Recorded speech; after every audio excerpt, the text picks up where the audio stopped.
Et on revient en France avec les 30 ans du TGV. Ce sera demain que nous célébrerons officiellement cette révolution du transport ferroviaire. Grâce au train à grande vitesse, les Français ont changé leur façon de voyager. Au total, le TGV aura transporté près de 2 milliards de passagers.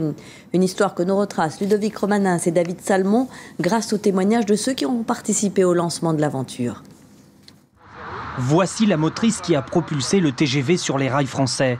Un prototype à moteur turbine conçu dans ses ateliers en 1972.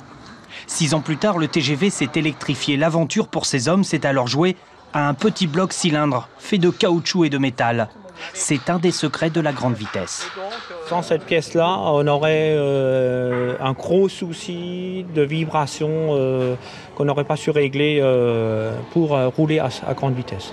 Dans ces hangars, le savoir-faire TGV se transmet depuis 30 ans, du soudeur à l'électricien. Les rames sont réparées ou même, comme ici, totalement transformées. Cette rame fait partie des 100 premières, mises en service en 1981. Elle devait durer à peine 30 ans. Après 8 millions de kilomètres, elle ne va toujours pas partir à la retraite. Une nouvelle vie redémarre, 12 ans de plus, à 300 km/h. Car l'aventure TGV, pour eux, ne doit pas s'arrêter. Ce que gagner encore... aller en exploitation commerciale, 30 km/h, ça serait un joli rêve.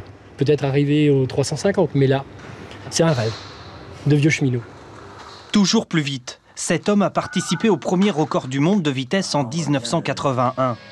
L'enjeu était national. Le train numéro 16 a atteint sous ses ordres les 380 km/h.